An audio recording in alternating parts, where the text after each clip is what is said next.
Being home alone is usually peaceful. You lock the door, get comfortable, and finally relax. But sometimes, that quiet is what makes everything worse. I was 19 years old when this happened, and I still think about it whenever I'm alone at night. My parents had gone out of state for a long weekend, and for the first time ever, I had the house completely to myself. At first, it felt great. I ordered food, stayed up late, and didn't have to worry about anyone telling me to turn the TV down. By the third night, though, that excitement wore off. It was around 11 p.m., and I was sitting on the couch in the living room with all the lights off. The only light in the room was coming from the TV. I remember scrolling on my phone, barely paying attention to what was playing. The house was completely quiet, the kind of quiet you only notice when you're alone. That's when I heard it, a soft sound coming from upstairs. At first, it was so subtle that I wasn't even sure it was real. It sounded like something shifting, maybe a footstep, maybe the floor settling. I muted the TV and just listened. Nothing. I remember telling myself I was being stupid. The house was old. It always made noises. Still, I got this overwhelming feeling of dread that I couldn't shake. My chest felt tight, and I suddenly felt very aware of how alone I was. I unmuted the TV, but I kept glancing toward the hallway that led to the stairs. About 5 minutes later, I heard it again. This time, it was clearer. It sounded like a door upstairs slowly closing. My stomach dropped. I sat completely still, staring at the dark hallway, trying to convince myself I was imagining things. I didn't want to move. I didn't want to confirm my fear. After a few minutes of silence, I finally stood up. I grabbed my phone and turned on the flashlight, even though my hands were already shaking. I called out, "Mom?" without even thinking about it. As soon as the word left my mouth, I realized how stupid that was. No answer. I checked the kitchen first. Everything looked normal. The back door was locked. The windows were shut. I told myself that if someone had broken in, something would look obviously wrong. Then I walked past the bathroom. The bathroom light was on. I never leave it on. I remember just standing there, staring at the doorway. My heart was pounding so hard that it felt like it was echoing in my ears. I turned the light off and stood there for a moment, listening. That's when I heard movement upstairs again. Slow, careful. I backed away from the stairs, every instinct in my body screaming at me to leave. But for some reason, I didn't. I don't know if it was denial or curiosity, but I forced myself to take one step onto the first stair. It creaked loudly. The movement upstairs stopped instantly. I froze. We stood there like that. Me on the stairs, whoever it was above me, both completely silent. I got this terrifying feeling that they were listening, just like I was. After what felt like forever, I slowly stepped back down. That's when I noticed something that made my blood run cold. The light in my bedroom was on. I knew for a fact it was off earlier.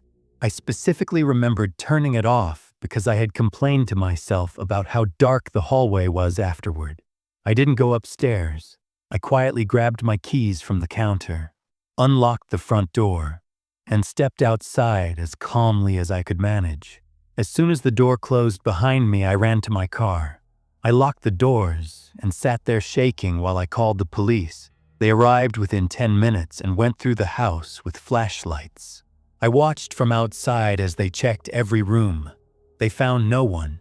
No signs of forced entry, no broken windows, nothing missing. One of the officers suggested I might have forgotten to turn the lights off. I almost believed him, until I went back inside. My bedroom window was unlocked and slightly open. I never opened that window. Ever. The officer didn't have an explanation for that. He just told me to keep the doors locked and call again if I noticed anything else. I slept at a friend's house that night. When my parents came back, we checked the house together. Everything looked normal. No fingerprints. No damage. Nothing that proved someone had been there. But I know what I heard. And sometimes, late at night, I still think about how close I came to walking upstairs. To this day, I still don't know who that was. This happened when I was living alone for the first time, and it completely changed how I feel about being home by myself at night. I had just moved into a small ground-floor apartment a few months earlier. It wasn't in a bad area, but it wasn't great either. The rent was cheap, which was the main reason I took it. The bedroom window faced a narrow strip of grass and a line of bushes that separated the building from a dark parking lot. I remember thinking that window was a little too easy to access, but I told myself I was overthinking it. That night, I got home from work a little after midnight. I was exhausted. I locked the door, checked it twice like I always did, and dropped my bag by the couch. I didn't turn on many lights, just the lamp in the living room and the one in my bedroom. I changed clothes, laid down on my bed, and put my headphones on. I was watching videos on my phone, barely keeping my eyes open. That's when I felt it. That sudden, sick feeling in my stomach that came out of nowhere, like someone had just walked into the room without making a sound. I took one headphone off. At first, I didn't hear anything. Then, very faintly, I heard a soft, scraping noise. It took me a few seconds to realize it was coming from my bedroom window. I froze. The scraping stopped, and I told myself it was probably a tree branch or an animal. I almost put my headphone back on. Then I heard it again. Slow, deliberate scratching. Not random, not natural. My stomach dropped. I slowly sat up in bed and stared at the window. The blinds were closed, but I could see the faint outline of movement behind them, like a shadow passing close to the glass. The scratching stopped. Then came a soft tapping. 3 slow taps, spaced out, like someone testing the window. I didn't move. I didn't breathe. That's when I heard a man's voice, quiet but clear, coming from right outside the window.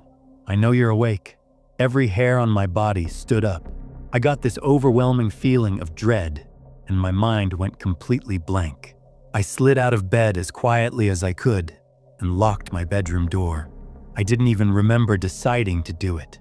It was pure instinct. My hands were shaking so badly I almost dropped my phone as I called 911. While the phone was ringing, the window started to slide open.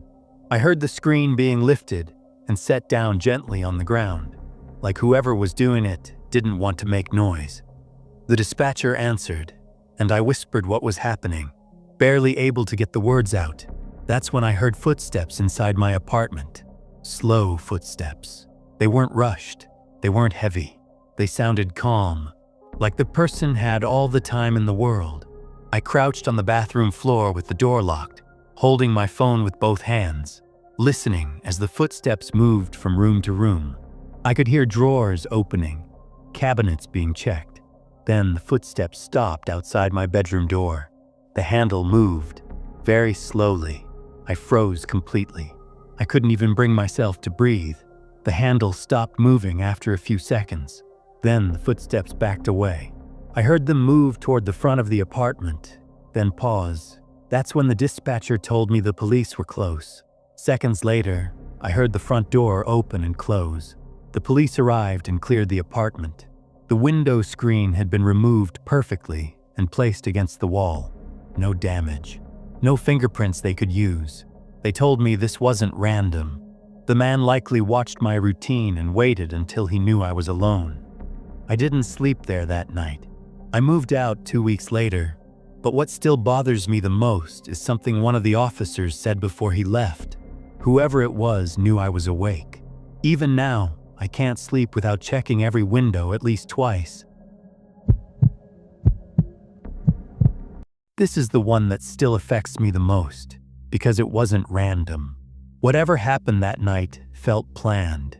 I was 24 and house-sitting for my uncle while he was overseas for almost a month. His house was large, old, and isolated. The nearest neighbor was far enough away that you couldn't see their lights at night. Once it got dark, the place felt cut off from the rest of the world. The first few nights were normal, too quiet maybe, but nothing happened. I kept all the doors locked, checked the windows, and tried not to think about how alone I was. On the 4th night, I stayed up late watching TV in the living room. Around 2:30 a.m., I finally turned everything off and went upstairs to sleep. I remember double-checking the front door before going to bed. It was locked. I fell asleep almost immediately. I woke up suddenly at around 3 a.m. with no clear reason. No noise, no dream, just wide awake. The house was completely silent. I lay there for a few seconds, staring at the ceiling, trying to calm myself down. That's when I heard it. Footsteps. They were coming from downstairs. Slow, heavy, deliberate. My stomach dropped. At first I told myself it had to be my imagination. Old houses make noise. Pipes shift. Floors creak. But then the footsteps stopped, and I heard a drawer open. That's when I knew someone else was in the house. I got this overwhelming feeling of dread, and my entire body went cold. I quietly reached over and locked my bedroom door, trying not to make a sound. The click of the lock felt way too loud. Almost immediately after, the footsteps stopped. The silence that followed was worse than the noise. Then I heard breathing. Right outside my bedroom door, I froze. It wasn't loud breathing. It was controlled, calm, like the person knew exactly where I was. I sat there on my bed, barely moving, barely breathing, staring at the door. Then the handle started to turn, slowly. They didn't try to force it. They just tested it, like they were checking to see if I'd locked it. When it didn't open, the handle stopped moving. That's when the voice came, quiet, low, right on the other side of the door. They whispered my name.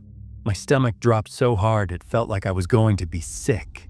There was no way they could have known my name unless they'd been watching me, or been there before. I covered my mouth with my hand and backed away from the door as slowly as I could. I called the police, whispering so quietly the dispatcher kept asking me to repeat myself. While I was on the phone, I heard footsteps moving away from my room and heading back downstairs. Not running, just walking. Like they weren't in a hurry. The dispatcher told me officers were on the way and to stay where I was. A few minutes later, I heard the back door open, then close. When the police arrived, they searched the entire house. The back door was wide open. Several drawers had been gone through, but nothing valuable was missing. The scariest part was what the officer told me afterward. They found signs that someone had been inside the house before that night. Not recently broken in, entering regularly.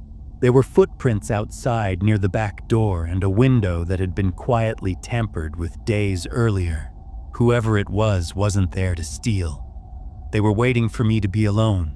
I didn't stay another night in that house. To this day, I still don't know how long they had been watching me.